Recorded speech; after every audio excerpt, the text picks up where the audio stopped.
and His Excellency, the Vice President of the Republic of Ghana, Alhaji Dr. Mahmoud Bawumia. Let's hear it. A big round of applause, ladies and gentlemen, as we welcome up on stage here at the David Archer and Linda Cornfield Courtyard, the President of Ashesi University and His Excellency, the Vice President of the Republic of Ghana, Mr. Patrick Ewua, and Dr. Mahamudu Bawumia.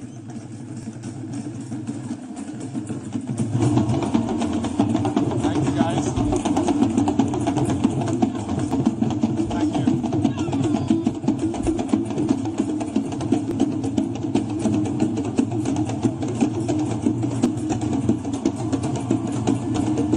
Let's hear it for the President and the Vice President one more time, ladies and gentlemen.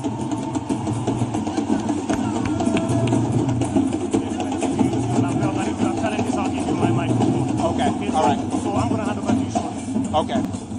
Thank you very much. Ladies and gentlemen, we'll yield the podium to our host, the President of Ashesi University. Patrick, we're in your hands. Thank you.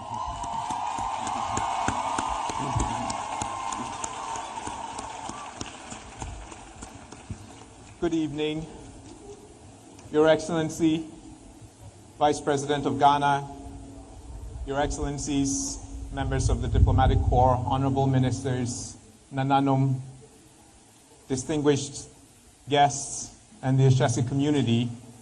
I want to wish you a very warm welcome to our campus. We're really thrilled to have His Excellency here with us this evening to talk about digital transformation in Ghana.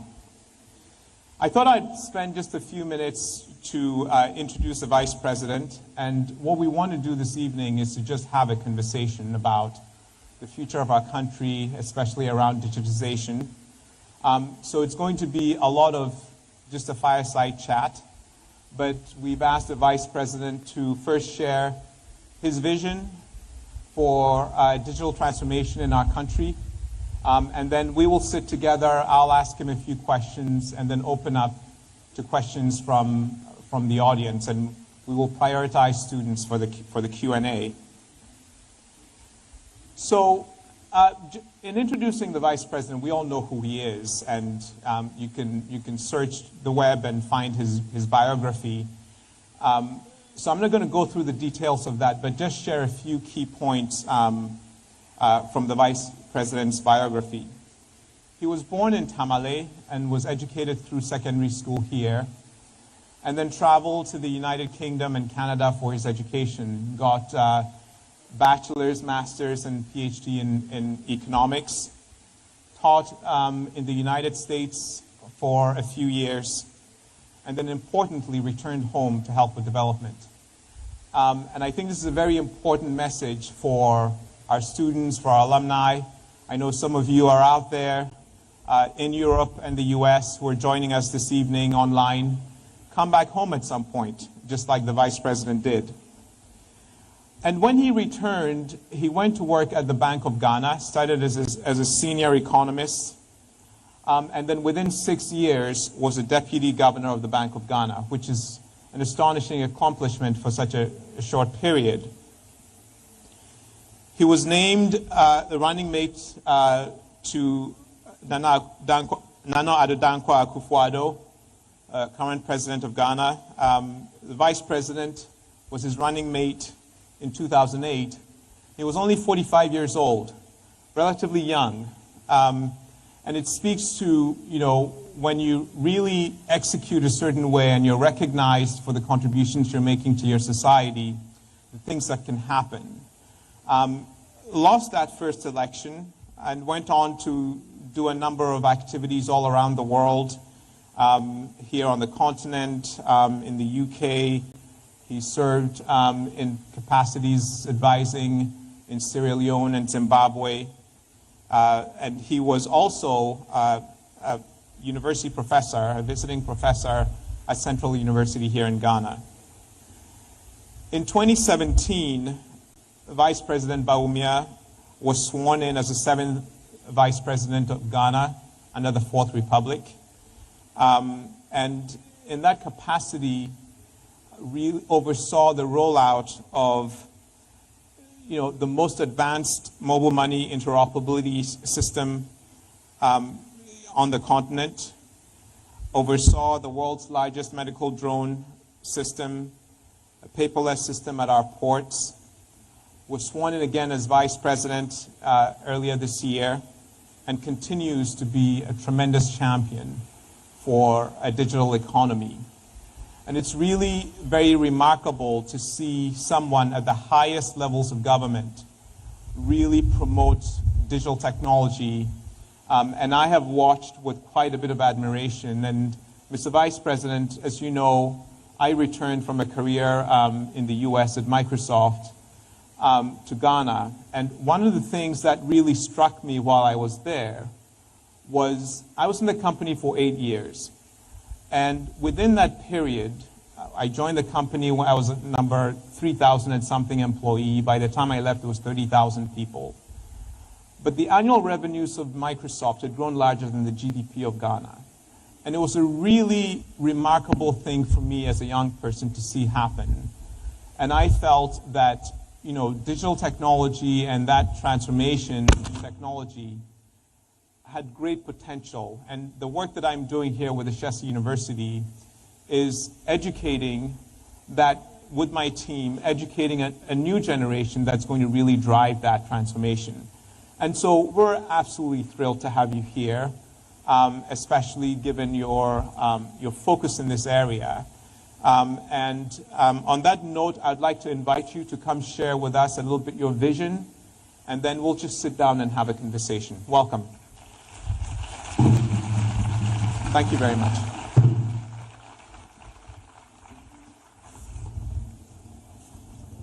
Thank you very much, Patrick, for those kind words. The founder and president of Ashesi University, Patrick Bawumia, ministers of state, members of parliament. I've also seen my own chief of staff, Freema Opari, senior minister or senior presidential advisor, governor of the Bank of Ghana, deputy governor, members of the diplomatic corps, deans and faculty and staff of Ashesi University, distinguished invited guests, listeners and viewers from across the country and abroad, students, ladies and gentlemen. Thank you very, very much for the opportunity to speak at Ashesi University this evening. This is one of the leading and most sought after universities in Africa. This is a world-class university. Congratulations to the founder,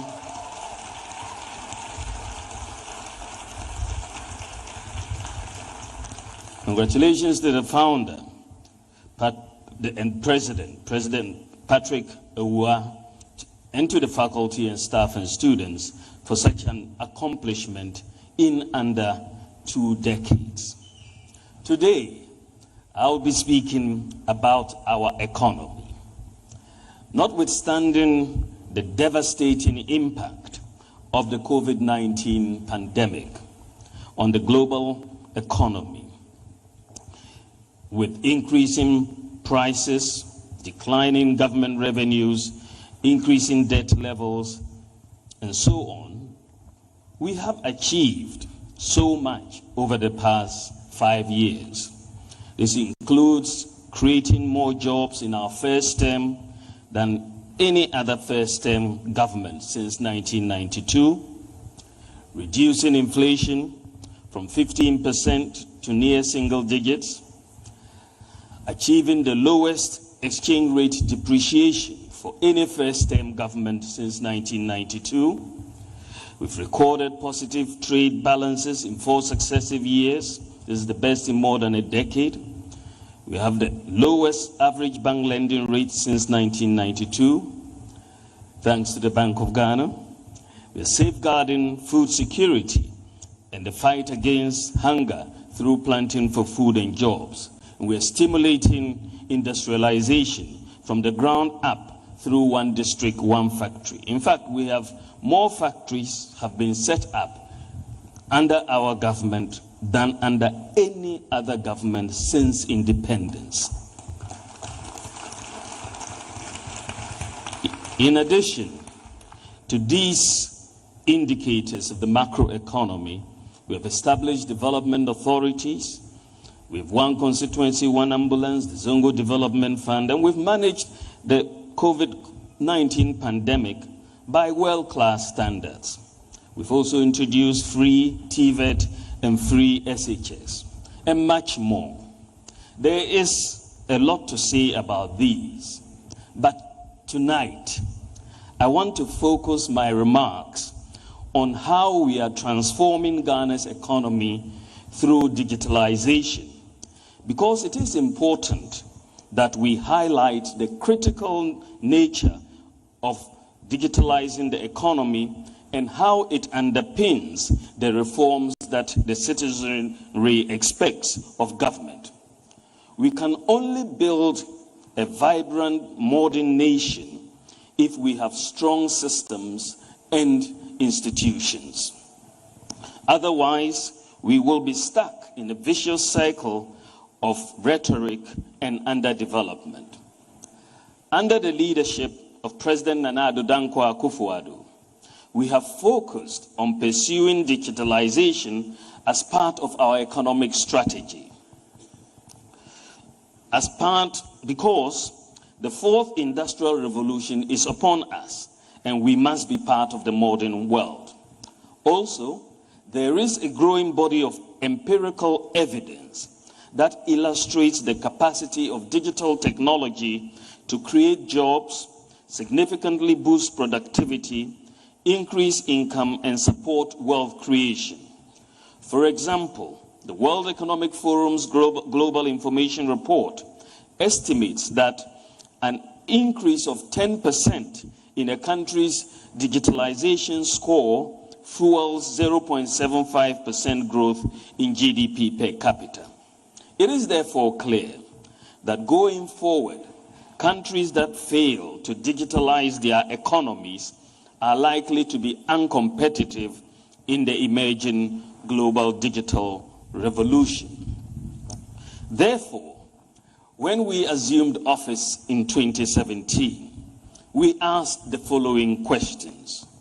How prepared is Ghana to compete in the emerging global digital revolution? Have we got in place the key pillars that would enable our economy to participate in the emerging digital revolution? Is the system we have fit for purpose? Ladies and gentlemen, the first thing to note in talking about the digital revolution is that it is a data revolution. The Economist magazine in 2017 put it this way, and I quote, "The world's most valuable resource is no longer oil, but data," end quote. Data is as important in this fourth industrial revolution as oil discoveries were for countries decades ago. Data is the basic requirement for participation in the emerging digital revolution. But it was clear when we assumed office that the system underpinning the operation of Ghana's economy was not designed for a data-driven economy. The system had major shortcomings and presented challenges for digitalization of the economy. The key enablers for digitalization were not in place. And these challenges included the citizens and residents could not be uniquely identified.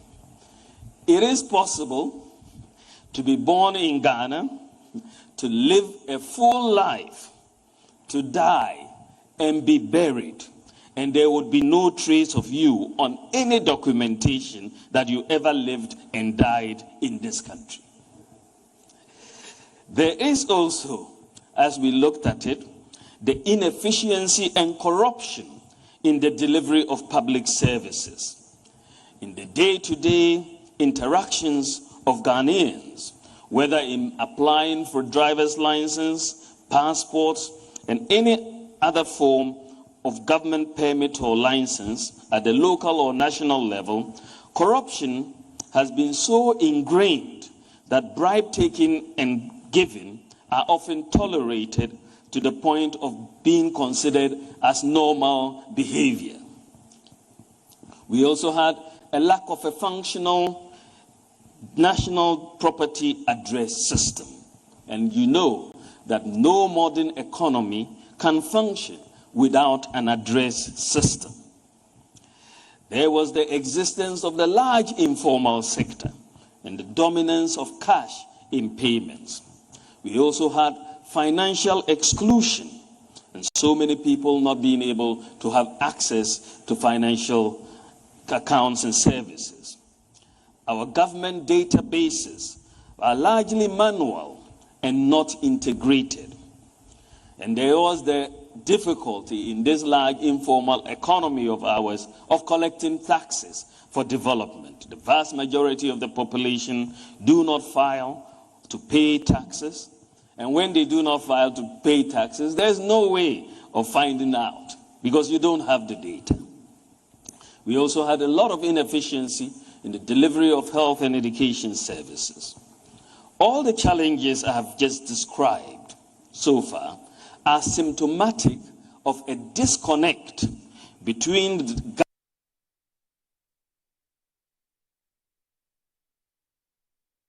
government machinery on the one hand and the lives of ordinary people on the other.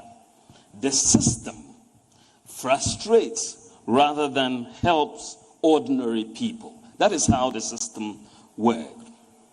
The question to ask, ladies and gentlemen, is why is it that after over 60 years of independence in Ghana, after all the years of IMF and World Bank programs, all the foreign aid, all the development assistance, the system remained basically the same, or in some cases got worse. In 2010, that's 11 years ago, and some 7 years before we came into government, I addressed this question in the conclusions of a book that I published on monetary policy and financial sector reform in Africa. I noted in this book that international development is a competitive game. But unlike the game of football, where the rules are clearly defined for all participants, not all the rules of international development are written down. Putting in place a unique identification number for the population, a unique address system, and financial inclusion are just some of the key unwritten rules for efficient economic development. The focus, ladies and gentlemen, of economic management by successive governments in Ghana has been on crisis management. As a result of factors such as the collapse historically of commodity prices, increase in oil prices, debt unsustainability, political instability, macroeconomic instability, and so on. We have focused on crisis management. Governments, by and large, have not focused on the underlying system that underpins economic activities. I therefore concluded in the book that digitalization was the path to modernizing and transforming the Ghanaian economy and African economies in general. The goal, upon assumption of office, was to quickly transform our economy by leveraging on the technological innovations as a means to leapfrog the development process, overcome the legacy problems, and improve both economic and public sector governance. This is why digitalization has been a major focus of the Nana Addo Dankwa Akufo-Addo government. Unfortunately, many people still do not appreciate the link between digitalization and economic development. I've heard some people even ask why I have abandoned economics for digitalization. Far from abandoning economics, the reality is that in this era of the fourth industrial revolution, if you don't digitalize your economy, you will not have much of an economy left, period.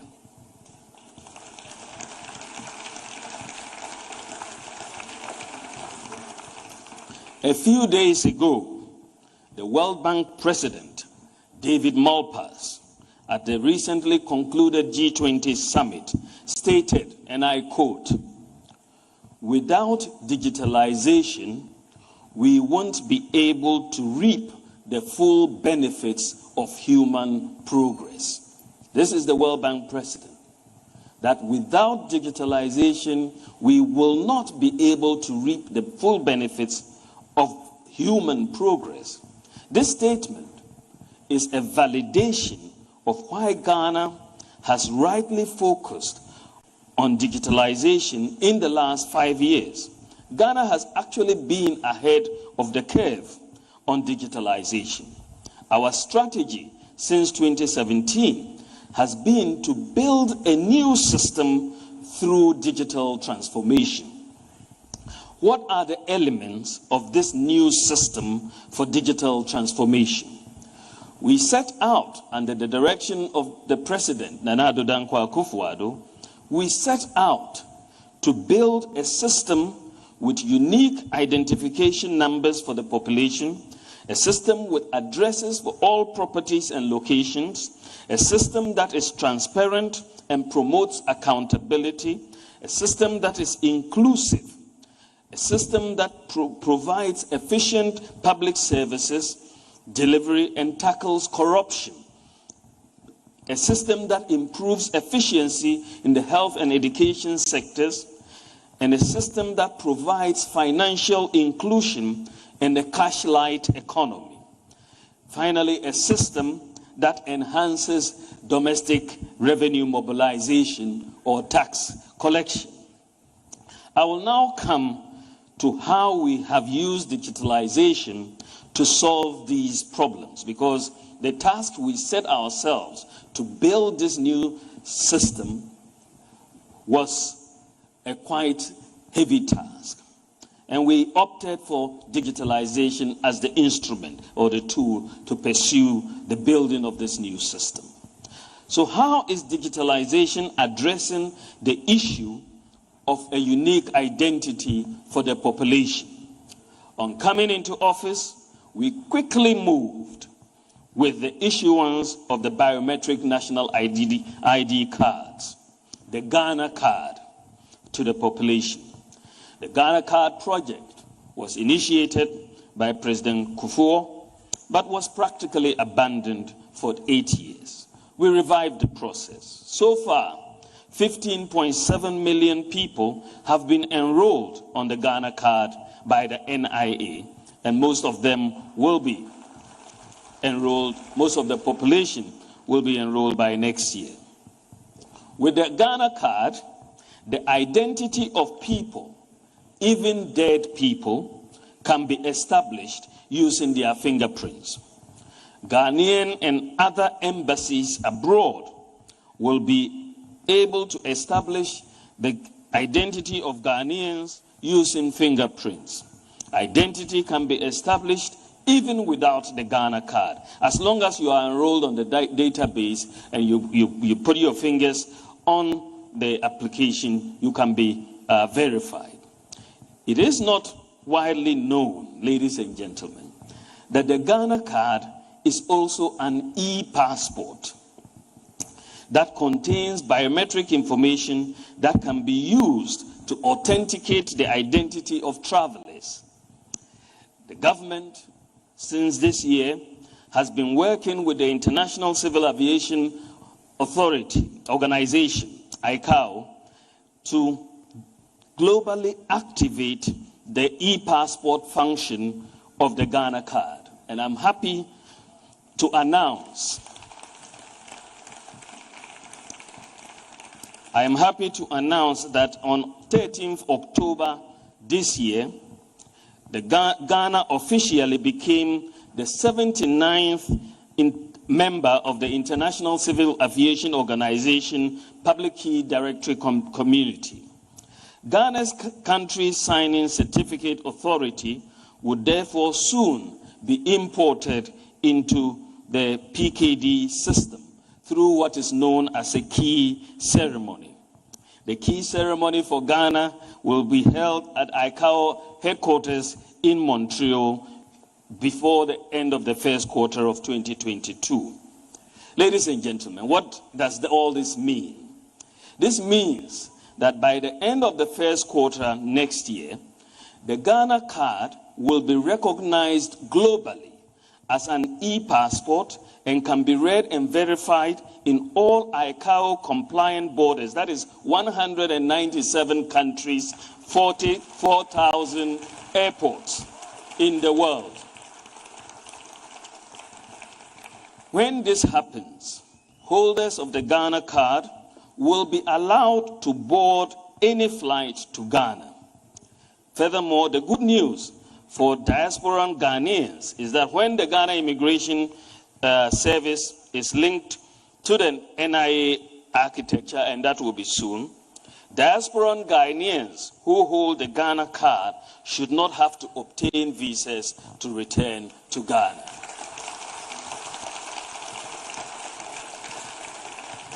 And the Ghana card project, we're quite proud to say, was implemented by the NIA and a local Ghanaian company. It's a world-class company.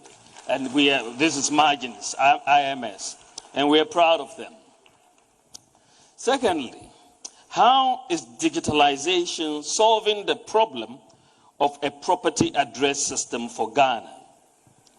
Ladies and gentlemen, the absence of an address system in Ghana has resulted in an address system based on landmarks. And this is not only in Ghana, it's in many African countries. You are seeing on the screen a cartoon that was sent to me by a friend from South Africa. I think that was yesterday. They were doing some voting for municipal elections, and he was a bit frustrated with the issues of finding places. So this cartoon, this is from South Africa, says they're directing this woman to a voting station. And it says, pass the disused clinic, go around the best pipe, cross the potholes, left at the crack house, right at open toilets, you can't miss it. So this is the direction by address system by landmarks. Okay, in Ghana, we will say, pass the cocoa cellar, the blue house, the yellow house to the right and whatever. But it's the same landmark address system. To solve this problem of a lack of a working address system in Ghana, we have leveraged on GPS technology to implement a digital address system for Ghana, capturing every square inch of land in Ghana. In the process, the Land Use and Spatial Planning Authority, LUSPA, has identified 7.5 million properties in Ghana across the villages, towns, and cities. 7.5 million properties. And we have provided all these with street names, house numbers, and digital addresses. And right now we are in the process, LUSPA is in the process of affixing the address plates to all these properties. It's ongoing. It's a major achievement for Ghana. We engaged with Google last year. We engaged Google last year with a request to integrate our digital address system into Google Maps. I know all of you students, when you go to look for a location, you immediately go on WhatsApp and get to Google Maps and forward it and so on. We said to Google that we wanted to integrate our digital address system into Google Maps. They did their due diligence, and this year they agreed for us to do so. So we will do so by the end of the year. So when you enter, once it is done and you enter and put the address of any property or the digital address, Google Maps will take you there.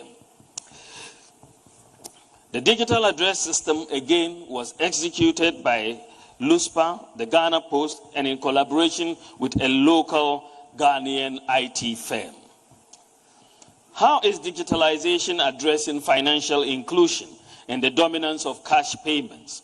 One of the biggest problems that was impeding financial sector development in Ghana is the issue of financial exclusion. This means that most of the population is excluded from fully participating in the financial system because they are unable to open and operate bank and financial services accounts. And this reinforces the dominance of cash payments. When we assumed office in 2017, we decided to use digitalization to solve this problem. The data showed that about 70% of people in Ghana had no bank accounts, but about 80% of the population, adult population, had mobile phones, and they had 30 million mobile money accounts. It was also not possible at that time to send money to customers of different mobile money service providers. So we asked the following questions. Why can't we make it possible to send mobile money across different mobile money service providers? And also, why can't mobile money, the mobile money account function just like a bank account by making it interoperable with bank accounts? The answer to these questions was the implementation of the groundbreaking mobile money interoperability system by the Bank of Ghana and the Ghana Interbank Payment and Settlements Services. Mobile money interoperability has made it possible to transfer money seamlessly between different service providers and also between a bank account and a mobile wallet. And because the mobile money account performs just like a bank account, as a result of mobile money interoperability, we have practically solved the problem of financial exclusion in Ghana. I should note that Ghana is the first country in Africa and one of the few in the world to achieve this type of interoperability between bank accounts and mobile wallets. Even in the United States of America, the Federal Reserve Bank does not have interoperability in its real-time payments network. The American Bankers Association, in a letter to the Federal Reserve in September 2021, called on the Fed to strive towards interoperability with the real-time payment network. Therefore, achieving mobile money interoperability in Ghana is no small feat, especially at the cost we did it. The data shows that because of mobile money interoperability, Ghana is also the fastest growing mobile money market in Africa. Banks are also responding to the competition for the unbanked from the mobile money service providers. Next month, all banks in Ghana will launch the bank-wide mobile money wallet, which will be available to customers and non-customers through a mobile app. It is similar to other mobile apps from Vodafone, Airtel, Tigo, or MTN. The users of the app will be able to move money from any bank or mobile money account into this wallet. I think this will bring a healthy amount of competition between the mobile money service providers and the banks for the mobile money business. Ladies and gentlemen, today, the payment system reforms we have put in place as a country has made it very easy to open a traditional bank account. For many banks now, anyone can open a bank account remotely through their mobile money, their mobile phones, without even visiting the branch or filling out forms. Clients need only a valid national ID card and no documentation. You dial a USS code, put in your national ID card number, and pronto, a bank account is open for you. This is progress. As stated, in the informal sector, which is dominated by cash payments, most merchants are reluctant to accept other forms of payment for reasons of cost and convenience. To address these challenges, the Bank of Ghana and the Ghana Interbank Payment and Settlement Services recently rolled out a universal QR code that allows all merchants and service providers as well as individuals to receive payments instantly on their mobile phones, as customers can just scan the QR code or dial a USSD for those who have YAM phones. The universal QR code is very conducive for merchants because all they need is the mobile phone. They don't need a point of sale device, and when payment is made, it goes into their Momo or their bank account instantly, and they will receive an alert instantly. While QR code payments exist across the world, universal QR code systems, where all the banks, all the mobile companies, all the fintechs are on one platform with interoperability between mobile money accounts and bank accounts, is a rarity. We don't really have many of such examples. Ghana, again, is the first in Africa to implement such a universal QR code payment system. To deepen the digitalization process, the Bank of Ghana has started the process to launch a central bank digital currency, the ECD, next year. The ECD is simply a digital form of the physical CD in circulation. It is legal tender, issued and backed by the central bank. It is not a cryptocurrency. With the digital currency, citizens will hold currency in the form of a digital wallet. And when the ECD is fully adopted, and I am sure with the governor and his team in place, they will work to have it fully adopted in the next few years.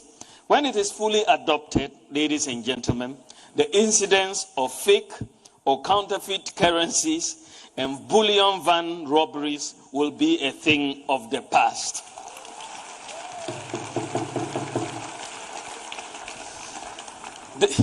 Just imagine this country in just a few years. Ghana is at the frontier of payment systems development. There's no doubt about that. Ghana is at the frontier of payment system development. Thanks to the hard work of the Bank of Ghana and all stakeholders, I can confidently say that today, Ghana has one of the most advanced and most inclusive payment system architectures in Africa. No doubt about that. The digital payments infrastructure is boosting e-commerce in Ghana. Businesses are booming over the Instagram, Facebook, Twitter, and so on. And many people who cannot afford to rent or build shops are able to do business on the internet at little cost, with deliveries held by the digital address system and payments made using mobile money interoperability. Ladies and gentlemen, how is digitalization addressing the issue of efficient public service delivery and corruption?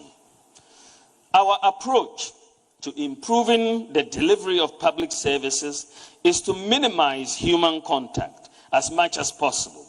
Therefore, we embarked on an aggressive digitalization of the process of service delivery across public institutions with coordination from my office. Look at the passport office. We went to the passport office. Digitalization of the passport office was done. Before 2017, applications for passports required that the applicant complete a paper form in pen and submit it to the passport office either personally or upload it online in PDF format to begin the process. It was therefore still a manual process.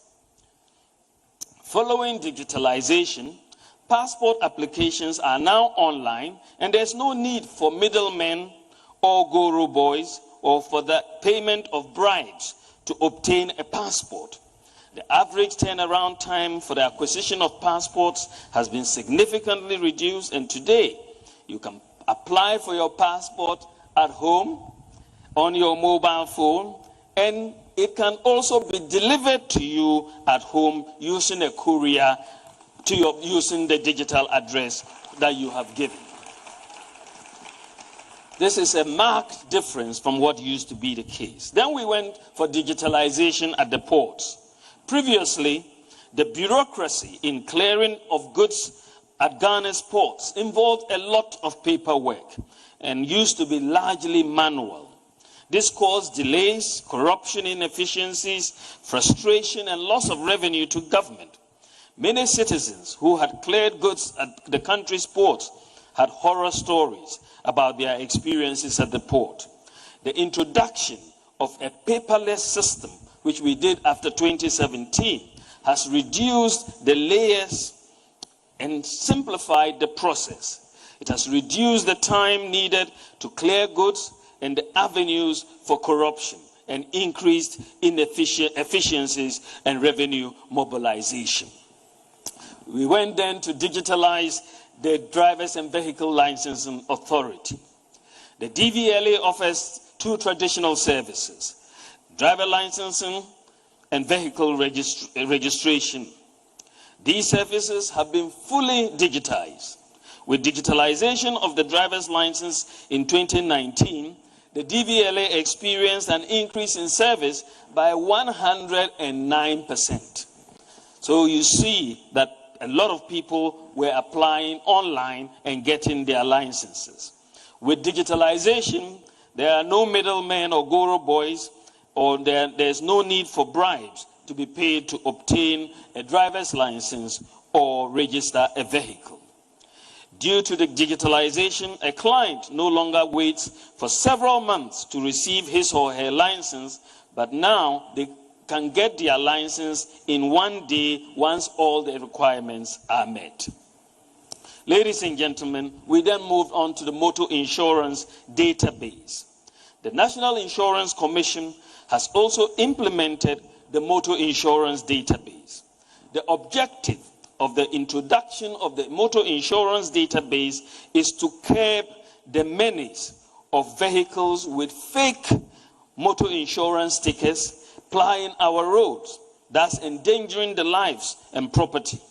With digitalization of motor insurance in Ghana, all insurance policies which now have key security features have been synchronized to a national database, which can be accessed simply with a mobile phone by the insured, the police, and the general public.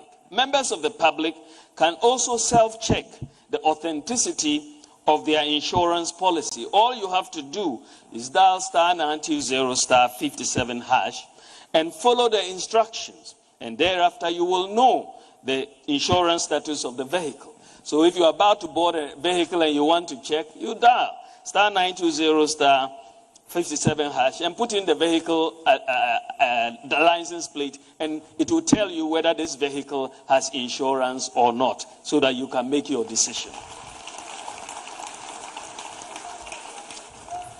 Then we moved on.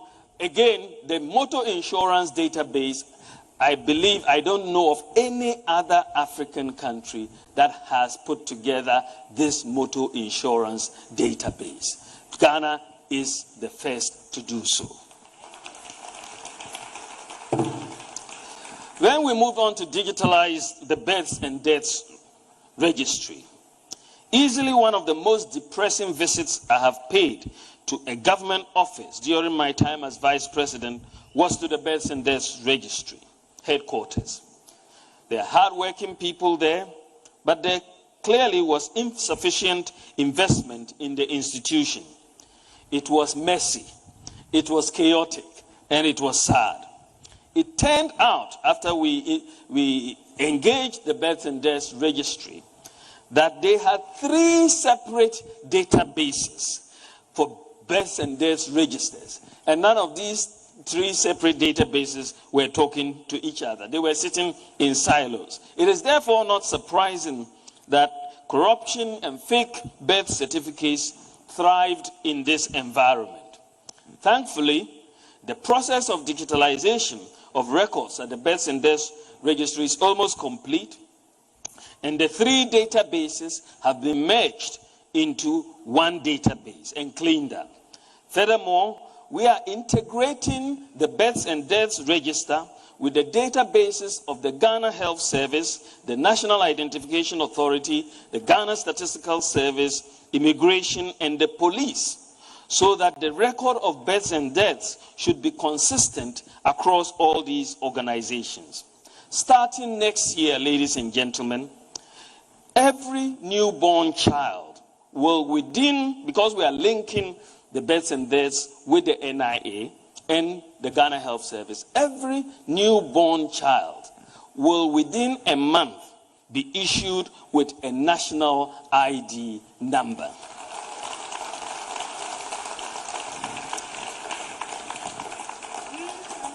And so when you are issued at birth, you will have your national ID number, and that will be your number until death. But you can only be issued a card when your biometrics are fully formed. That is after you are 6 years old and going. Then you will get a card. But for now, you will have a paper card to give you your national ID number, which you will use all the way in life. We also moved to, and I'd like to thank the Ghana Statistical Service for providing 13,000 tablets to the Ghana Health Service to use for this exercise. We then moved to digitalize the Scholarship Secretariat. In the past, candidates applying for scholarships usually had to travel from all parts of Ghana to Accra to take part in the application process. This caused a great deal of inconvenience for applicants seeking government sponsorships. The manual processes of the Scholarship Secretariat in an inefficient administration of scholarships in the country. With digitalization of the Scholarship Secretariat, candidates can now apply for scholarships from the comfort of their homes, take an aptitude test, and be interviewed in their own districts. Then we moved on to implement the Ghana.gov platform. To make it easy to access government services, government has also launched the Ghana.gov portal, which is a one-stop shop for accessing government services. All government institutions are expected to be on the Ghana.gov platform by the end of this year. All government institutions. This means that you should be able to apply for and obtain any government service online through the Ghana.gov platform. The mobile Ghana.gov app is now available on Google Play Store and Apple App Store. So I encourage everybody, because you will find this very useful in dealing with all government institutions. Everybody on their mobile phone should download the Ghana.gov app. This is going to be your interface with government. If you don't have a smartphone, you can still interface with government on your YAM phone through the USSD. So nobody will be left out. With the Ghana.gov platform, all payments to government on the platform will go directly into government accounts. It also provides a feedback feature, to enable users to report problems with public services to the relevant authorities. Again, the Ghana.gov platform, when we decided to put it together, was implemented by the Ghana Revenue Authority, again in collaboration with a consortium of Ghanaian IT firms. Just fantastic group of firms that have put this platform together. It's a world-class platform. How is digitalization addressing the issue of domestic revenue mobilization? This has been a headache. Ghana has a major challenge in the area of domestic revenue mobilization. The tax to GDP ratio is 14.3%. Compared, that is in Ghana, our tax to GDP ratio is 14.3%. In South Africa is 27%, and in the OECD or the advanced economies is 34%. So most adults in Ghana are outside the tax net, and compliance is very low. At the beginning of 2017, only 4% of the adult population had tax identification numbers. Only 4%. So broadening the tax net is very imperative. In this regard, a number of digital initiatives have been implemented to broaden the tax base and to increase and to create a vehicle for domestic revenue mobilization. To increase the number of people with tax identification numbers, we took the decision to designate the Ghana card number as the tax identification number. So immediately you get a Ghana card, your number is also your tax identification number. In doing this, we increased the percentage of adults with tax identification numbers from 4% to 86% in one go. And this is only going to get higher by the end of next year. So at the end of the year, we can tell who has filed their taxes and who has not filed their taxes. We can also tell where those who haven't filed their taxes live, because we have your digital addresses. Then we looked for, because one of the big challenges is the process of filing taxes. So we wanted to digitalize the tax filing process. Many people, including highly educated people, find the process of filing taxes complex. To make it easier and less cumbersome to file taxes, I challenged the GRA last year to come up with a very simple to use mobile application.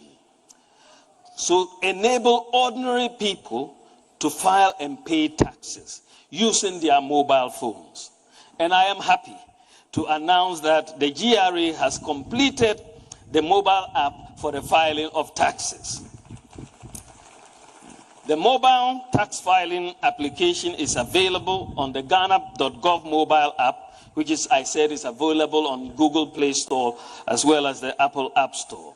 The tax filing mobile app has been designed specifically to make the filing of taxes simple.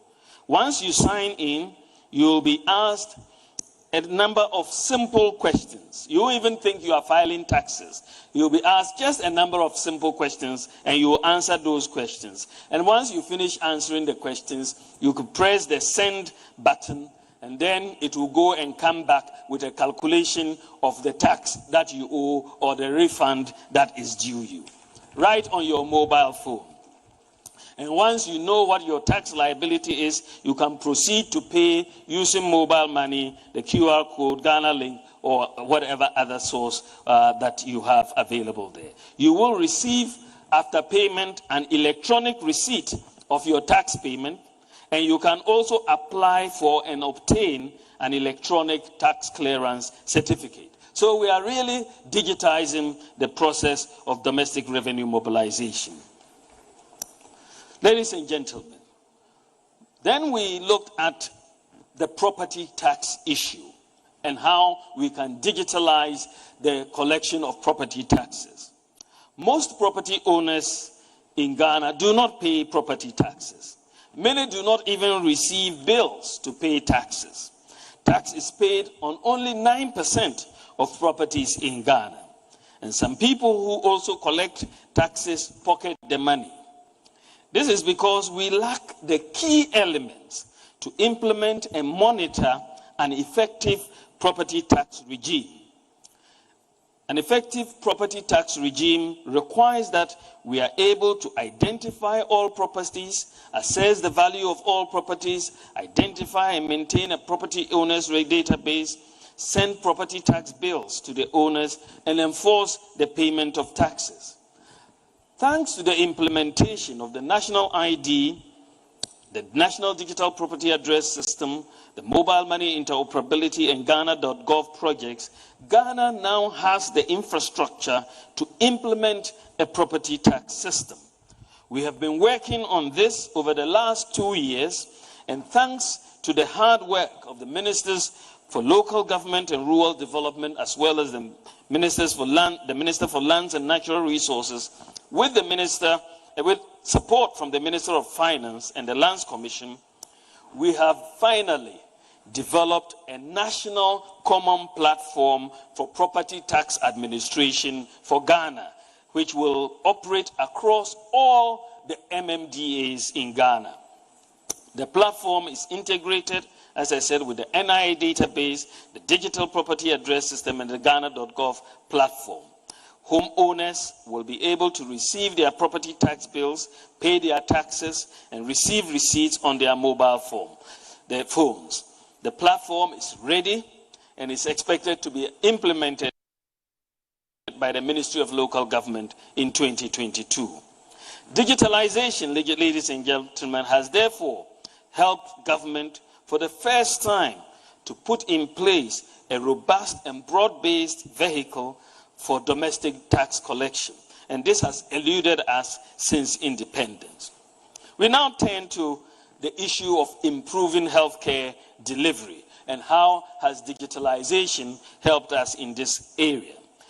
Before government commenced its systematic digitalization of medical records at the public health facilities, all records, as you can see, this is an example of medical records in a hospital.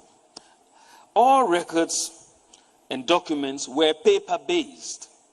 The process of locating patient files was cumbersome, and documents sometimes were misplaced or misfiled.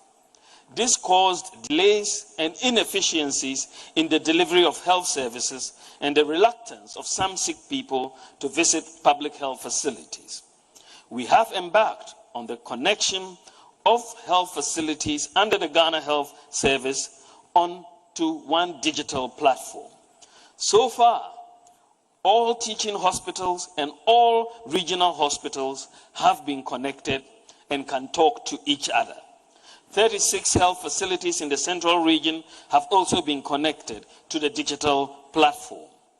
The process for other hospitals is ongoing, and we expect the process to be completed by next year. So now, if you are referred from a hospital like Tamale Teaching Hospital to Kolebu Teaching Hospital in Accra, you do not need to carry your folder from Tamale to Accra.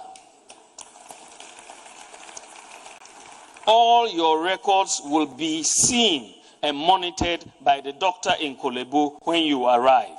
Patients will just have one digital folder wherever they go, whichever hospital they go, and nobody can tell you your folder is missing. This effort has increased efficiency, effectiveness, and productivity in service delivery by our health facilities, eliminating the need for the queues and delays, and also increasing access to health care by those who need it most. Ladies and gentlemen, digitizing the operations of the National Health Insurance Authority has also helped reduce fraudulent claims. And the renewal of all national health insurance registrations used to take place at various National Health Insurance Authority district offices. People had to go and queue at the offices to renew their national health insurance registrations. And this took days for many people in the districts. They used to come and sleep outside these offices just to renew their national health insurance registrations. These delays hampered the operations and limited the revenue streams of the NHIA. But following digitization, renewal of health insurance registration now is via mobile phone. and all you need to do is dial *929# and you'll get in there, pay your registration, and renewal is instantly done for you. This has led to an increase in renewals by 70%, while new registrations have also increased by 41% per annum. Ladies and gentlemen, hospitals and clinics in remote and largely rural communities have difficulty in getting medical supplies, especially in times of emergencies involving, for example, snake bites, childbirth, blood supplies, floods, and so on. Many lives in our rural and remote communities are needlessly lost because people are unable to access critically needed medical supplies on time. To address this problem, Ghana opted to partner Zipline, the world's largest automated on-demand delivery service for medical supplies. Ghana was the second country in Africa, after Rwanda, to implement the delivery of medical supplies through drones. There are 4 Zipline distribution centers currently in Omenako, Mpanya, Vopsi, Sefiwioso. And these 4 centers deliver about, on average, they do 100 flights a day. This December, we will add 2 more centers at Enum in the eastern region to cover all of the Afram Plains and 90% of the Volta region.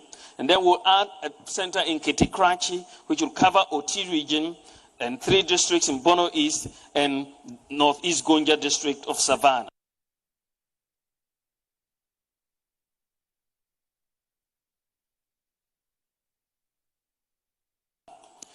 The next 2 drone centers will be in Funsi in the Upper West region and Kintampo in the Bono region in 2022. And this will bring Zipline drone coverage to virtually all of Ghana by the end of 2022. I should add that Ghana, our country Ghana, has the largest medical drone delivery service in the world. What is even more impressive is that the drone centers, the drone centers are 100% manned by talented young Ghanaians. 100%. They are the flight operators and everything. And it is really a sight to behold when you see them in action. Many lives have been saved as a result of medical drones. Interestingly, the US government has only recently contracted Zipline to also start delivery of medical supplies by drones in the United States, after Ghana and Rwanda have taken the lead. Leveraging on the National Digital Property Address System, Zipline is also set to begin delivery of medicines to homes by the end of this year. For the bedridden, because there are certain patients who are bedridden. They cannot leave home, they may not have any help. Some patients may be cut off by floods. But because of the Digital Property Address System, Zipline is now able to deliver and drop your medicine right in your home, not only in the hospital. And that service will start before the end of this year.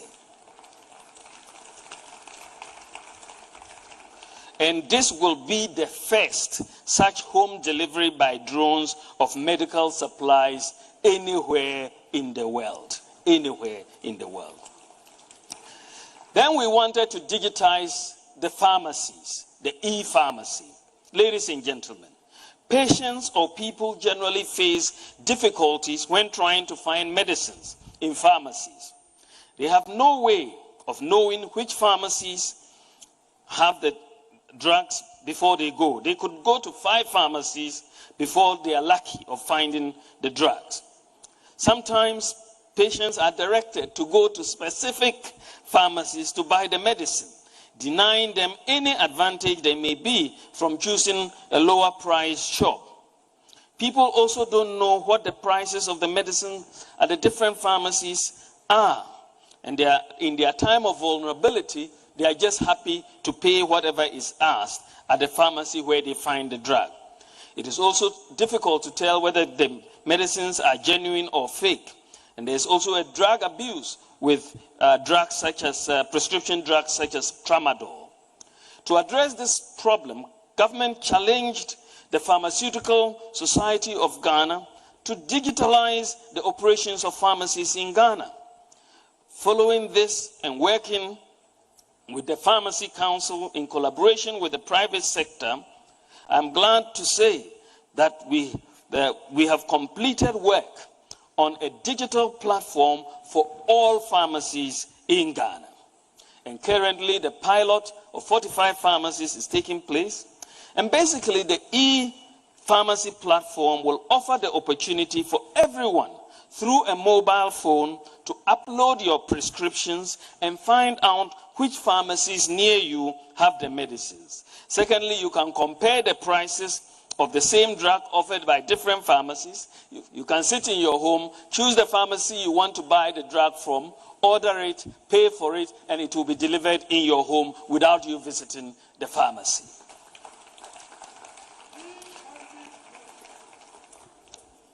The e-pharmacy will also help us address the problem of drug abuse. Those who are prescribed the medicines, controlled medicines like tramadol, for example, will no longer receive a paper prescription.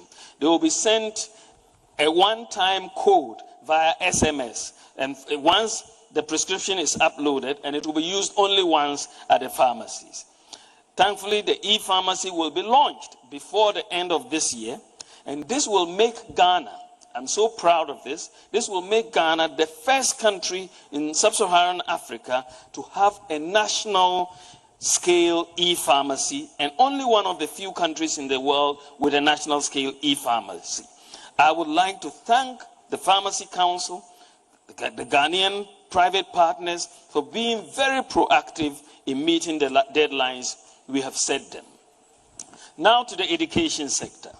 To make our education sector, to make sure our education sector is not left out of the digital revolution, we're providing free Wi-Fi to our senior high schools. We've provided free Wi-Fi to 710 senior high schools in Ghana. 710 senior high schools in Ghana, 46 colleges of education, 260 district education offices, and 13 public universities. We've also provided teachers with 350,000 laptops. 350,000 teachers have been provided laptops under the one teacher, one laptop policy. So for teachers, the writing of lesson notes into notebooks is over because the curriculum materials are already installed on the laptops. Our next goal, ladies and gentlemen, is to provide tablets to high school students. And we have started working with publishers, and the idea is to pre-load all the tablets that we will provide the students with all the required textbooks so that we don't have to keep buying textbooks, and they can have them digitally available on their tablets for learning. How is digitalization addressing the public security and safety? In many advanced countries, the pervasiveness of CCTV cameras imposes some restraint on potential criminals. You are likely to be caught if you break the law. This is why we have installed 10,000 CCTV cameras since 2017. The cameras are monitored from 3 command centers in Accra, Kumasi, and Tamale. And the cameras actually have helped the police to solve a number of crimes, such as the arrest of the suspects in a recent bullion van robbery. At the beginning of 2017, Ghana, we only had 800 CCTV cameras, and now we have installed 10,000 in operation. Ladies and gentlemen, the key to building a data-based economy is not only in generating data, but it is even more important that the data does not sit in silos. The data should be integrated. This is a problem that currently exists in many advanced economies because they have built systems over the years, but they have not been able to integrate them. This problem we have sought to address. Ghana has, however, the opportunity in coming late into the game to integrate the databases that we have generated from our ongoing digitalization process. In this regard, we are integrating the National ID database with other databases such as passports, SNIT, NHIS, Ghana Revenue Authority, bank accounts, DVLA, SIM cards, mobile money accounts, the Controller and Accountant General's Department, the Registrar General's Department, births and deaths, the police CID, Ghana.gov. We are creating a centralized, integrated database. The integration of the databases will bring transparency and discipline and efficiency into our economy and society, and will also help law enforcement track down criminals. With a proper protection of privacy as provided by the Data Protection Act, employers, for example, should be able to do an online background check on prospective employees. It will also be much more difficult under this centralized integrated database. It will be much more difficult for people to avoid paying tax.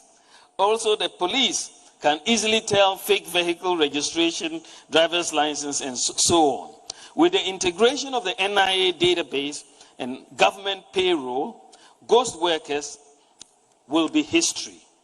Furthermore, once completed, there should really be no need for workers to go and provide their biometrics for payroll or pension either at the Controller and Accountant General or SNIT. The TIN and the SNIT number are now the Ghana card number. So it makes sense that we have one unique number for all workers at the Controller and Accountant General Department. The SIM cards database is also being integrated with the NIA database. Apart from the demands of the law, it also makes sense to register and link our SIM cards with the Ghana card because most people use mobile money. Mobile money is now susceptible to money laundering, and therefore we need a credible KYC, know your customer requirement. Because, as I said, the mobile money account functions like a bank account. The system we are building will make it easier for individuals to obtain loans because it provides lenders sufficient information about borrowers. Banks also know that the borrower cannot just disappear in the system. This is why today, government no longer requires a guarantor for student loans if a student has a Ghana card. Because we know you cannot disappear. You will be somewhere in the database. The system will also help reduce interest rates on loans because it will make the Credit Reference Bureau more effective and allow banks to distinguish the risk levels of various borrowers. Ladies and gentlemen, going forward, we are on schedule to digitalize the operations of the Lands Commission to make it easier to acquire, transfer, and register land. We are also going to formalize the agricultural sector by registering all cocoa farmers and their farms, as well as labeling the cocoa from each farm to enable tracing. This work is about 40% complete.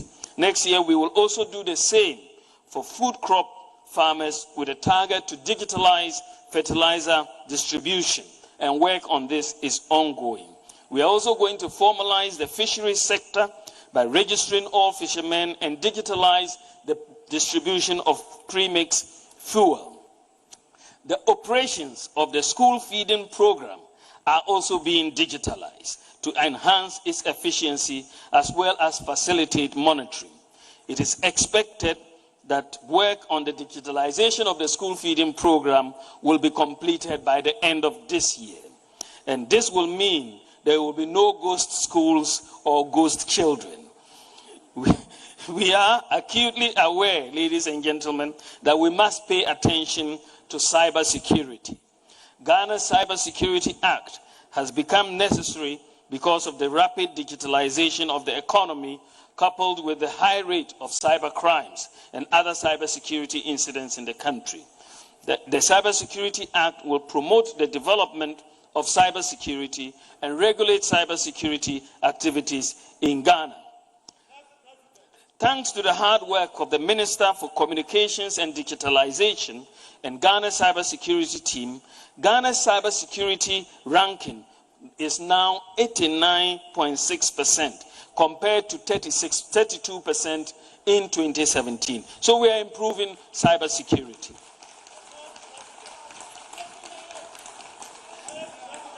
Ladies and gentlemen, in conclusion, my presentation shows that under the government of Nana Addo Dankwa Akufo-Addo, we are building as a matter of policy a new system as the foundation to drive overall transformation of the economy, how we conduct our economic relations and how we govern ourselves.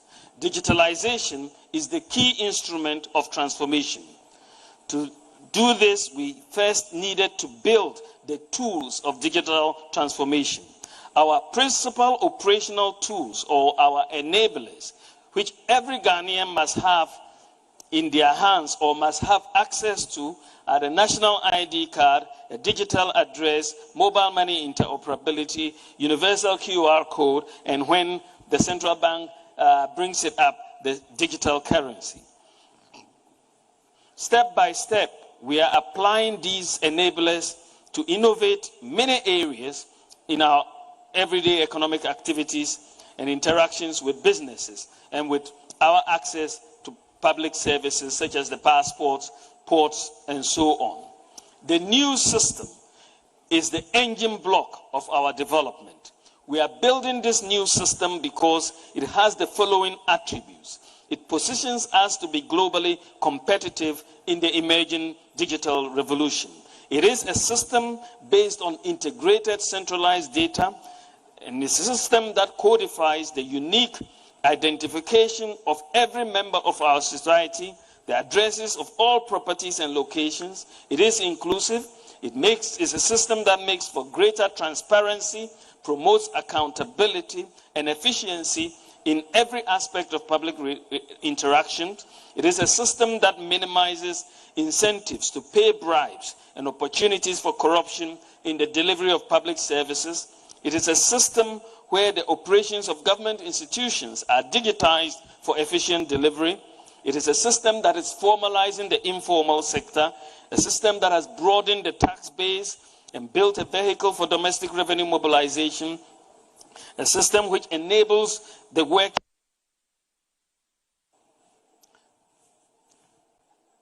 Hello? A system which enables the workings of an effective credit reference bureau, and a system which facilitates equitable access by all Ghanaians to healthcare and education. Ladies and gentlemen, the reasons things appear to work in the developed countries as much as they do is largely because many of these attributes of a good society are in place, and they are working to innovate on them. They have the systems that elicit honesty, transparency, and accountability.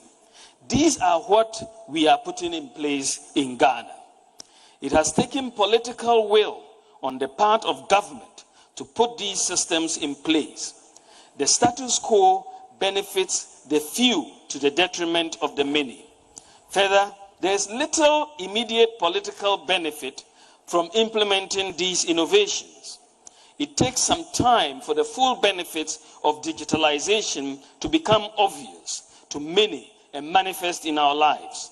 Politicians generally cannot afford to wait. The infrastructure we have put in place for digitalization is soft infrastructure. It is not like a road or a bridge you can point to, but it is powerful and expanded as you can see with this soft infrastructure it is a powerful and expanded highway for development. It really takes leadership to think far and know that I don't want to base policy on the present, but I want to base policy on the future. And in implementing the soft infrastructure and all the pillars for digitalization, the government of Nana Akufo-Addo has in fact shown a lot of leadership.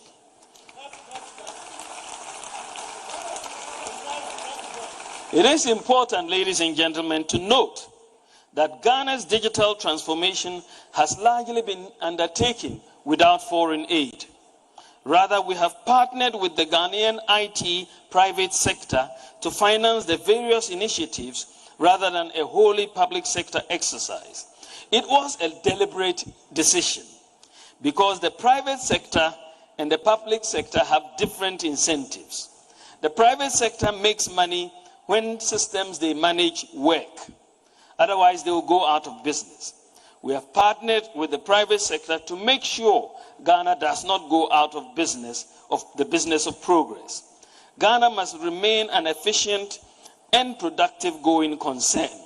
The private sector will enforce that discipline if it has its skin in the game. Having put together these large databases as a result of digitalization, our focus will now turn entirely to data analytics through big data, artificial intelligence, machine learning, to provide solutions to the many challenges we have. We will leverage on the progress we have made with digitalization to drive innovation for the youth. The jobs of the future are just beginning to emerge. Prepare yourself and be part of the drivers of innovation. We have to enhance access to the internet for sure and lower the cost of the internet. In this regard, we are making progress. Internet penetration currently stands at 50% compared to 26% in 2017. And we are working to further increase internet access in the rural areas. Our progress in digital transformation justifies the vision of the President, Nana Addo Akufo-Addo, that Ghana should benchmark itself against the best in the world and move away from the dependency mentality to a can-do attitude. Thanks to the vision of the President and the cooperation and the hard work of our ministers, heads of agencies across many sectors, we have accomplished a lot in 5 years. We are not yet where we want to be, but we have made a great start, and there is a lot more to come. There is also more to be done to embed these major digital reforms in the everyday lives of Ghanaians as the adoption and usage of digital technology increases. We have put in place new systems, and we should all commit to adopt them and utilize them for maximum impact in the coming years. Ladies and gentlemen, I am excited about the prospects of the nation we are building, the brilliant minds being nurtured who are contributing towards this vision.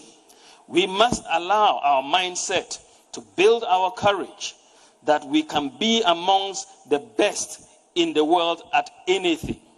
Some of our senior high schools are winning world robotic competitions. Ashesi is also a world-class university established by a visionary Ghanaian.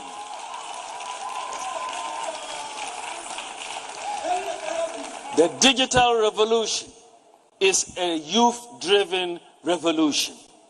It is your revolution. And I look forward to all of you playing a role in making our nation great and strong. Thank you for your attention. God bless you, and God bless our homeland, Ghana.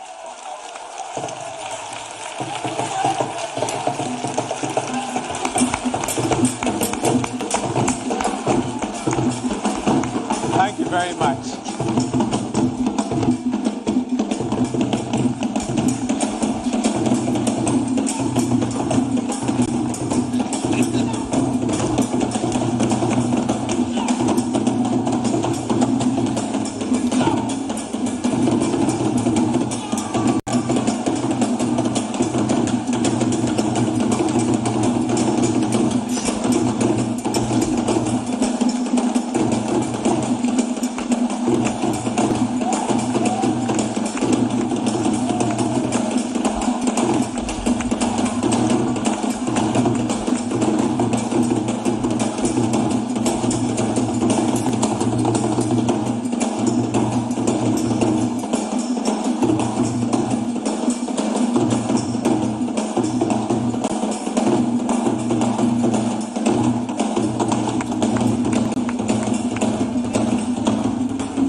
That is brilliant. Thank you. Astonishing progress.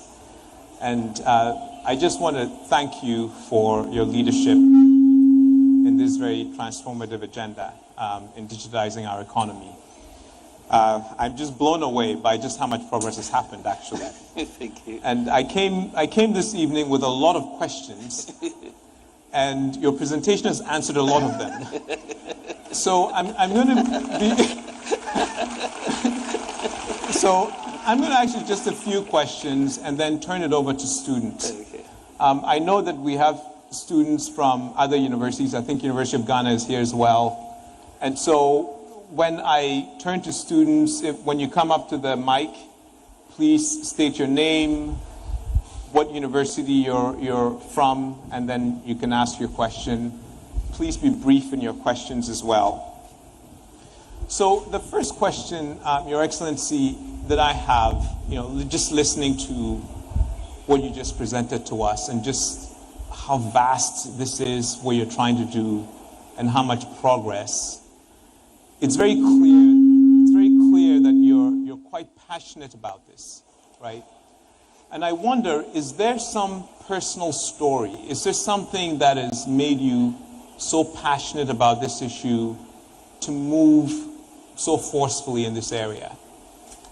Thank you very much, Patrick. I think that, first of all, I must say that I have a very passionate boss in the President, Nana Addo Dankwa Akufo-Addo. And so he is very keen on us modernizing Ghana. This has been his vision, and he's given me the opportunity to lead the whole digitalization agenda. I think that growing up, I was born in Tamale, and you see what opportunities, if were available to people who are deprived, I mean, not only in Tamale, but not across different parts of Ghana.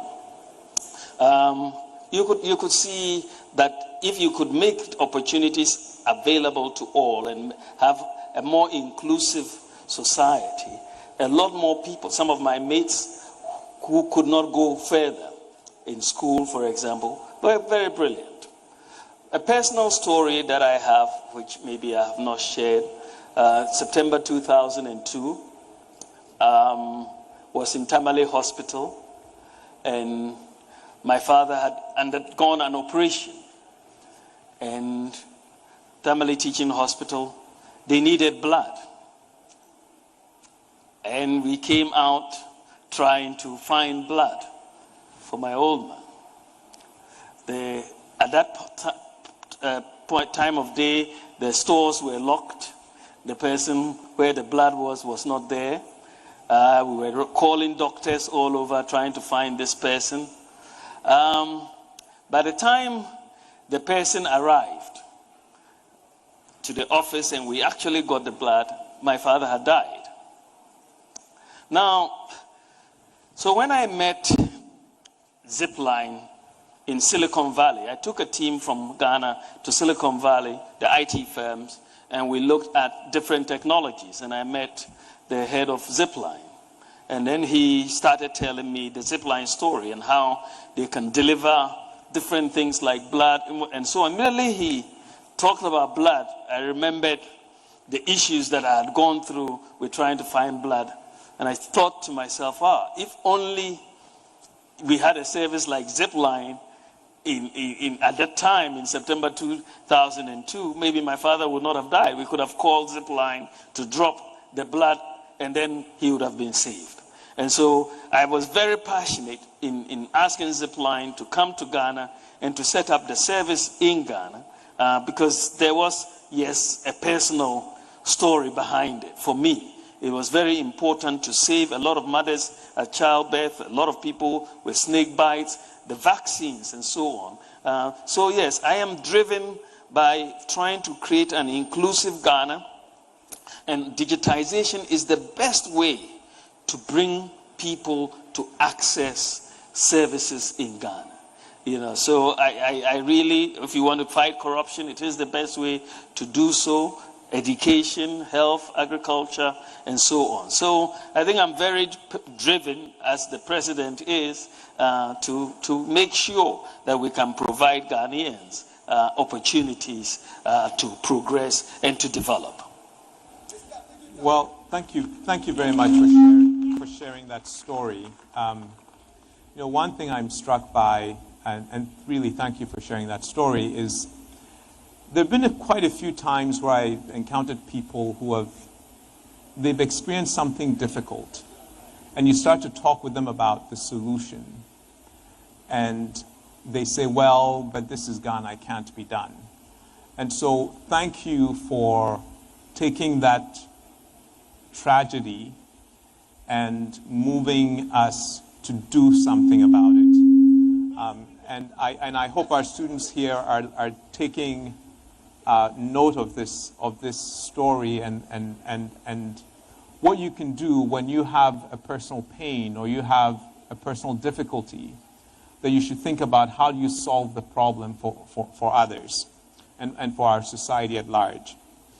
So my next question is, if you could wave a magic wand and something would happen at institutions like this in higher education in the country to further this agenda that you have with the president, what would it be? What is it that we should be doing more of? That tomorrow when I wake up, I call my team and say, let's go do this thing. Right. I think that one of the things that we have found out in the context of digital transformation is how brilliant, how talented our people are. As I told you, almost all the digital transformation initiatives that we have implemented have been implemented locally by Ghanaians. And so we have the talent here, we have the expertise here, and in the universities, you have very, very brilliant minds. And what we should be doing is turning our attention to the problems and how we can be a part of the solution of those problems. We've put in place a lot of enablers, a lot of tools. Now we need to innovate and build on those enablers. And I think that for higher education as here, I think we should be challenging you more to come out with solutions and practical solutions to problems that we are facing as a country. This is a place where, for any inquisitive mind, it's a real, area, because there are a lot of problems. And so if you set out to deal with solutions, this is where we think you should be pushing the students. Yeah. We would love to do that, and one of the things that has worked really well elsewhere is when the government puts out a challenge and says there's a problem we want to solve and makes a call for research and innovation to solve that problem and provides the funding to drive it. So we would love to partner with the government in doing more of that. But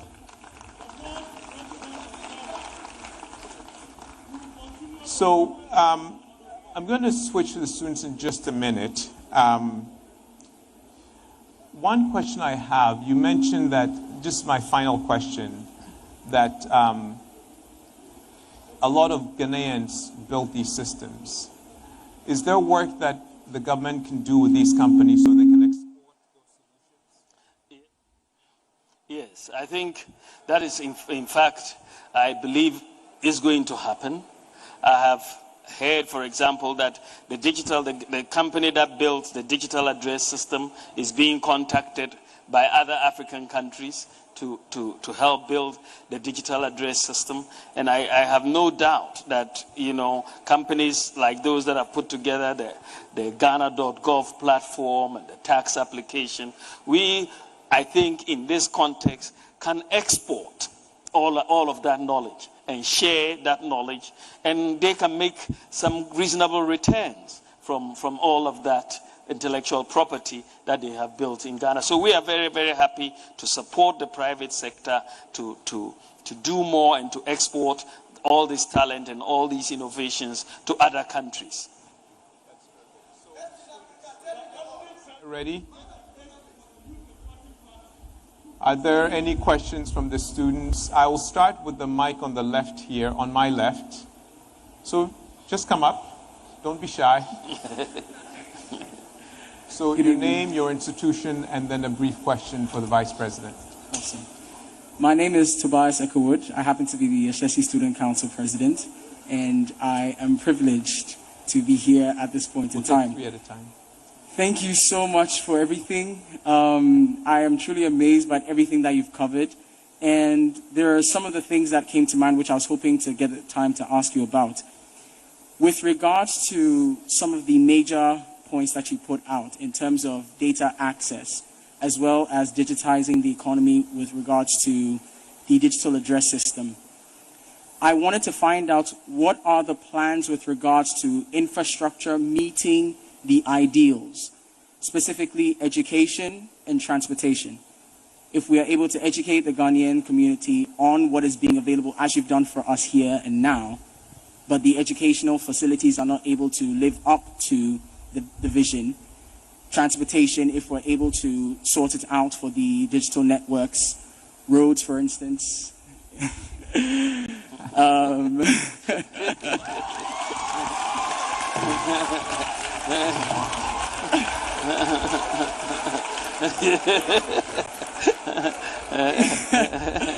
Essentially, on behalf of the Ashesi community, I wanted to ask, what are the plans for infrastructure to support the vision that you have shared with us? Thank you so much.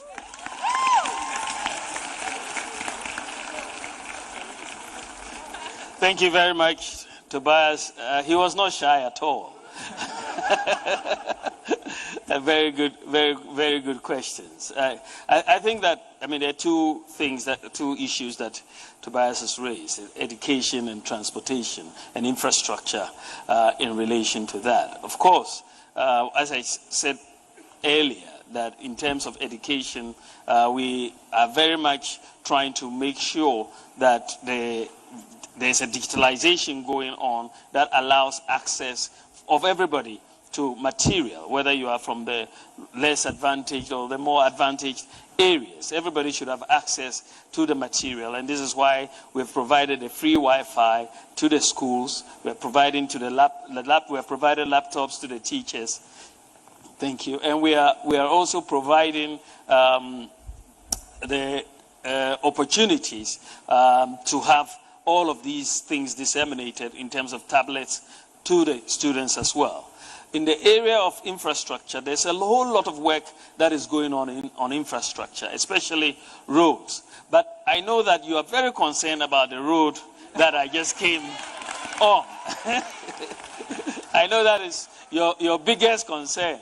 And it is almost very sad coming to this world-class university on a very Saito road. So when I was on this road, I called and I was talking to Patrick earlier. I knew that he would ask me because we've talked about it earlier. So I called the Minister for Roads to confirm. I'm very happy to tell you that the procurement for the construction of the road is going on, and the minister tells me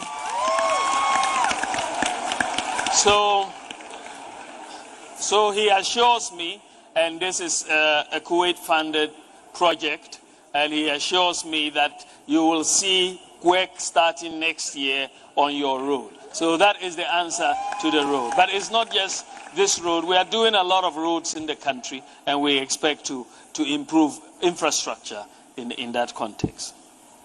Okay, can we take another question? I'll take three from the left, and then I'll move to the right. So go ahead. My name is Osei Chene, Ashesi University. My first question is, disruptive technologies have a way of upsetting everything when it comes to traditional businesses. In this digital drive, how are you equipping local businessmen and local industries to stay competitive? I would like to give an example. I can just sit at home and then order a ride on my phone. But then, previously, I would have to maybe walk to a taxi rank or stand by the roadside to hail a taxi. So how are you building the capacities of local businessmen and local businesses to stay competitive in the digital drive? To also add this, it's more of a comment than a question. Lastly, we only have 30 minutes, so I want to be fair. So you get one question. So just one question. I'm going to be quite strict about it. We only have 30 minutes. So, Mr. Vice President. Thank you very much. I think from what we have discussed this evening so far, the support for local businesses is very, very strong, as you will see that, as I said, many of the digitalization projects are being undertaken by local businesses. Like you call and then the ride will come and pick you up using the digital address system. But this digital address system was built by a local firm in Dansoman, and a young group of guys and girls who put this together. And it's a very interesting story. When Ghana set out to have a digital address system, we did an international competition. I mean, we looked for systems globally. And we were blown away when the local firm presented their solution. It was the best of the lot. And we were just blown away that we were looking globally for something which was sitting in Dansuma. And it was very, very important. So we think that we are empowering the local business community. We are bringing down the cost of borrowing. As you can see, as I told you, the Bank of Ghana is doing very well in this regard, and we are hoping to bring down, and we are reducing risks in terms of lending to local businesses. So we are trying to do well to empower local businesses. Okay, one more from the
Yes, go ahead. Hi.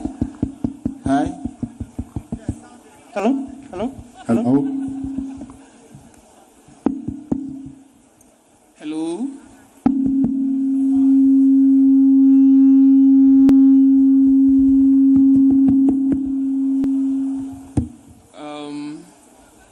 can go ahead.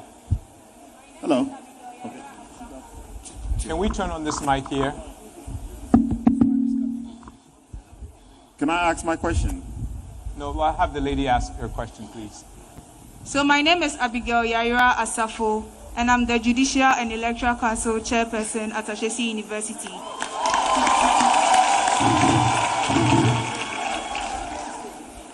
Thank you very much, Your Excellency. So my question is, if we have more digitalization, some people's work are likely to become redundant. And in that case, what is the government currently doing to make sure that though we have more digitalization, people are not going to be unemployed and there will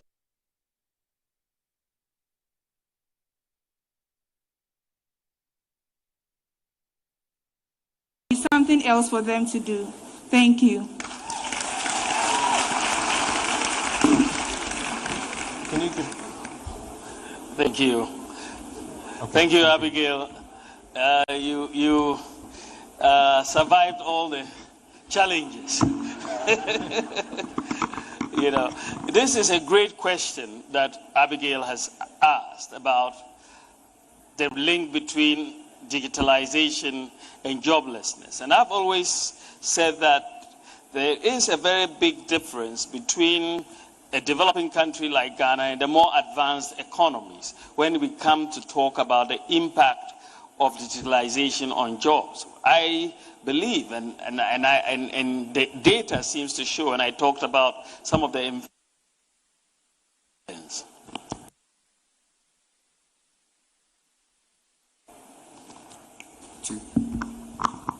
I'll get it.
I hope that's working now. I think so, it's working. Okay. Thank you very much. My name is Seth Safo. I am an academic at the School of Mathematical Sciences at Legon. I'm into mathematical finance and analytics. Now, I have a question, but it is a form of a prescription to the Vice President.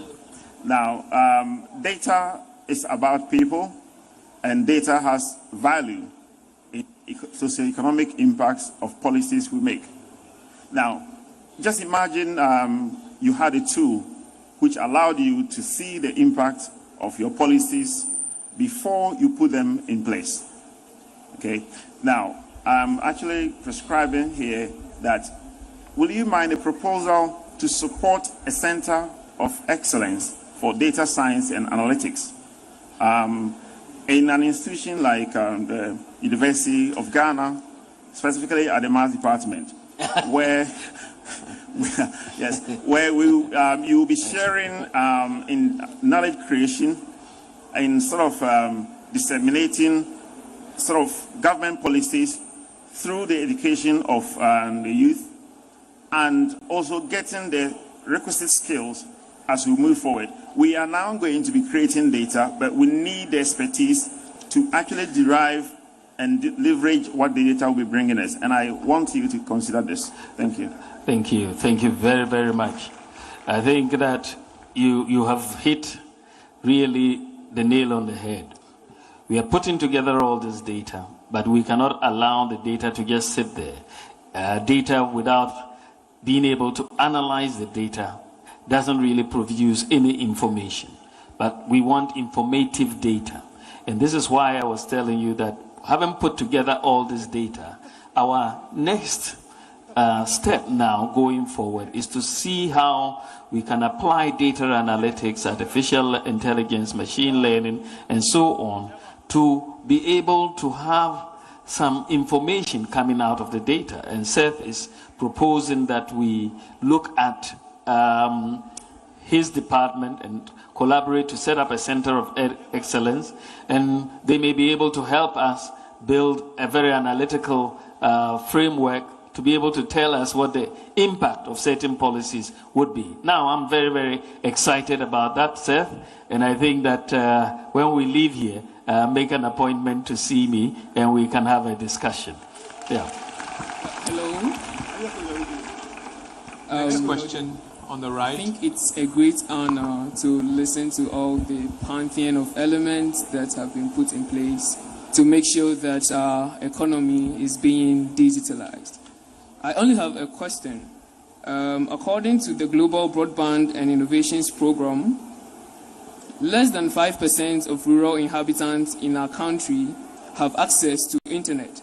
Then also, about only 19% of men in our country use internet, with about 9% of women on the internet. My question is that we know that driving our economy through digitalization would need a lot of people being on the internet specifically. I want to know if there is any initiative that is being put in place to make sure that a lot of people now get access to internet, especially the older people of our economy, so that they can also get onto the internet and then participate in this digitalization. Thank you. Thank you very, very much. You've raised a very important issue, and it has to do with the digital divide in our country. You have the rural areas where internet penetration is clearly low.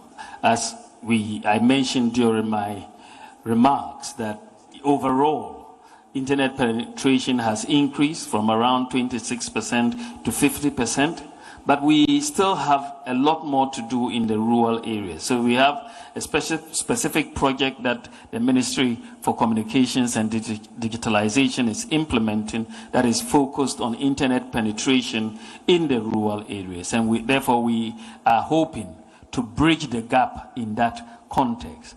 Beyond that, I think if you look at all the digitalization projects that we are trying to do, we want to make sure that people who don't have smartphones and therefore don't have internet connectivity and don't have smartphones or internet connectivity are still able to access services through USSD code, so that you dial some star ## number and then you can go through and get your service. But ultimately, the idea for us is to make sure that internet penetration goes across the country, both the rural and the urban areas, so that the rural people.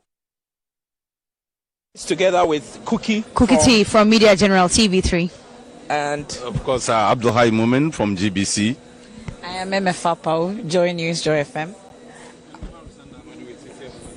Yeah, Omar Sanda, the darling boy, is here with us. And then MFA Apau, Evergreen, that's how I call her. And Mumin, ever present. He's always present somewhere, somehow on television. He's like empty and everywhere you go. Yes, and the beautiful Cookie also here with us. And the humble Wilberforce. That's why. All right, so the Vice President has said several things, several pointers. Omaro, you had your take earlier on, but since we are back now, a quick wrap up on some of the things that you pointed out.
What I would think,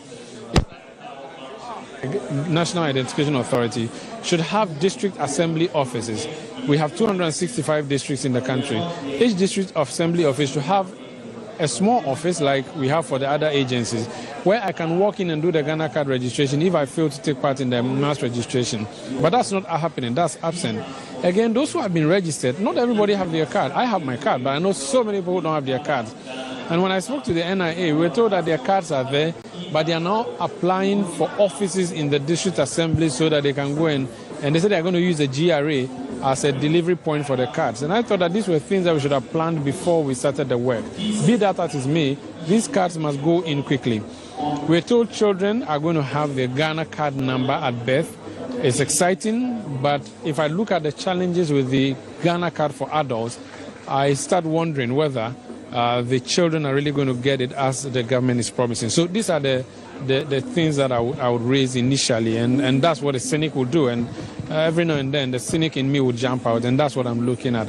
But it's progressive, it's good, but these are things that we should deal with. All right. So, MFA, when the Vice President was speaking, I tried to make some notes, and I gathered that he talked about the introduction of the Ghana card to uniquely identify every citizen, which is what Sanda has been talking about.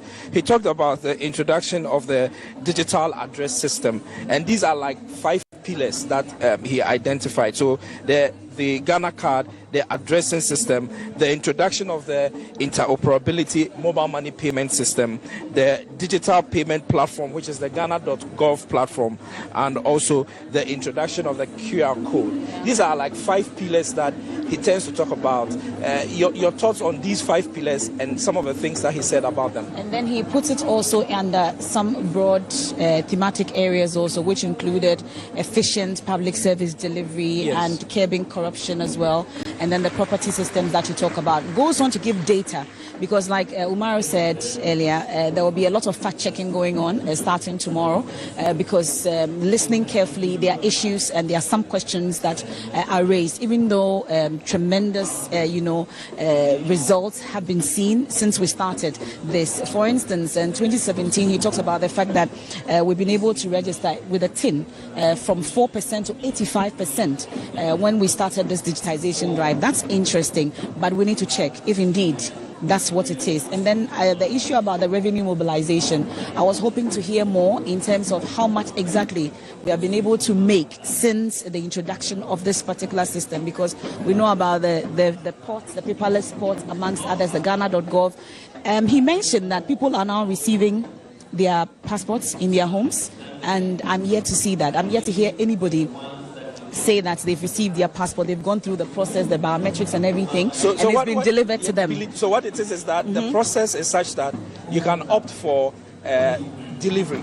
Okay. And so I know it's more like posted to you. I know we have a premium system, but I didn't know that now it can be delivered to you from the passport office wherever you are. But it remains to be seen if indeed some people are experiencing it already. Is it that you have to pay more for that to happen? Well, we'll have to fact check that going forward.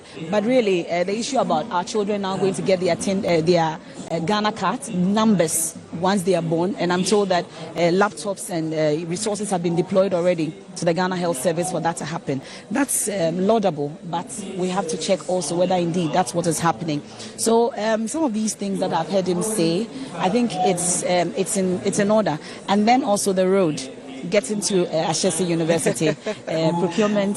The road needs to be digitized there. Yes, it has to be digitized. Absolutely, exactly. Well. Yeah. So we'll see how that goes. And then before we started, I was saying that I was hoping that this lecture or Fireside conversation, because it's not a lecture, I'm told, would not be heavily politicized as we've seen in the past.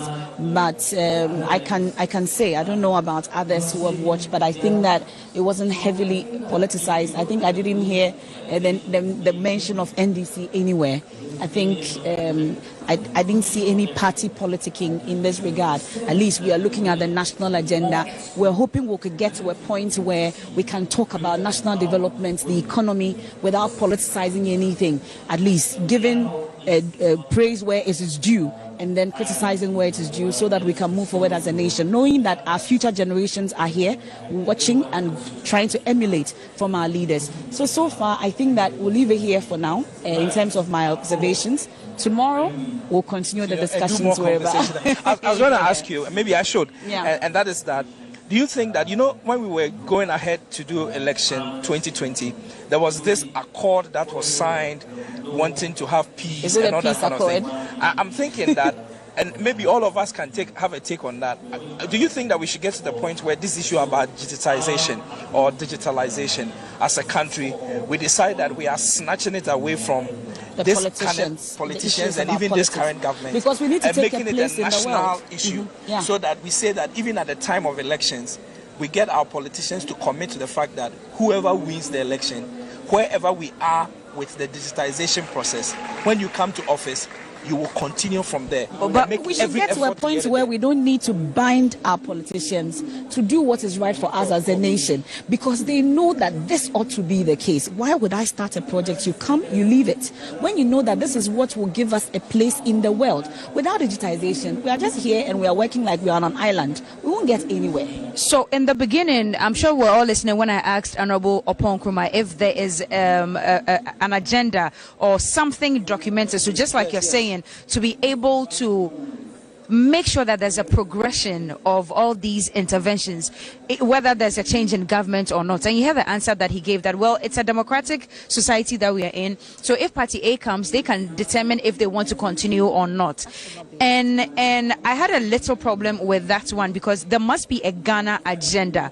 There must be something that we are, so like you're saying, there should be a pact that we should all sign, that whether it's Party A or Party B, we are all making sure that there's a progression with all these interventions. Now, when the Vice President was speaking, he said these interventions or digitization is a youth revolution. That's what he said. Now, if you understand the word revolution, it's a forceful overthrow of a system that has existed for a very long time. So if we are forcefully overthrowing an old system, then of course we all must sign a pact that, listen, it's not just the youth who must make sure that they drive these interventions. Our politicians who are seeking our thumbs on the 7th of December every 4 years must make sure that if we vote for you and we put you in government, you don't come and tell me that since it was the MPP who started all these interventions, you are NDC, and you think that when you come into power, you don't think that it's important to continue this and that. So then what happens to the funds that have been invested in making sure that these interventions were running? So for me, my take home, I love the fact that he said it was a youth revolution. So it means that, okay, anything that he starts with a youth, I expect it to last, because of course we are the future leaders. But are you creating the conducive environment for this forceful takeover of an old system? Number one. Number two, are you even bringing yourselves to be accountable tomorrow, so that we can ask you that, okay, so these interventions that were started so and so many years ago, what has happened? What's the progression? And all the loopholes and all the lapses that were found, what have you done? Would they bring themselves into our books of accountability? That's my question. Okay. Moment. So you have the floor. Yes, I was excited when the Vice President, when he began, he did indicate that if you fail to digitalize your economy, you are bound to fail as an economy. And I was excited when he linked that to the fact that the GRA in particular was also going through the digitalization process, especially in respect of tax payments and so on. The current system as it stands discourages people who would otherwise have naturally loved to pay their taxes. It discourages such persons from paying their taxes. A newly registered company, you go in, there's a contract coming up, you need a tax clearance certificate. The system what requires yes, but what I'm talking about, I mean, the current system before the digitalization was that you would have to pay, you would have to go and go through the process of paying tax when you haven't even earned after registering that company. But I think that with this new introduction of technology and digitalization, that is bound to change, and that will encourage a lot more people again to think of the fact that you have to leave your space and travel to some office when you have businesses to attend to. All those were factors that discourage people from paying taxes. But now you can just open your phone and go ahead with the process. But again, I was a little disappointed because I failed to see or hear the Vice President talk about one of the very critical areas, which is the justice delivery system in the country. I didn't hear the digitalization process in respect of the justice delivery system. So, for example, we know that police officers arrest people, they put them on remand, and then we are told that their dockets cannot be found. And if dockets cannot be found, and even you have been reporting from the court, for example, there is a system. There is the Justice for All program ongoing at the moment. Why do we even have a Justice for All program? Because people have been in remand for as long as 5 years, some 10 years, and their cases haven't been heard simply because the docket is missing.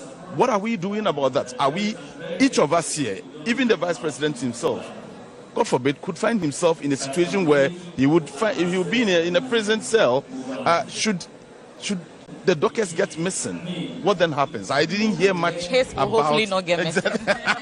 But I didn't hear much about the justice delivery system and what is being done to digitalize that system and that sector as well, because I find that it is equally as important as all the other areas that we spoke about. Yes.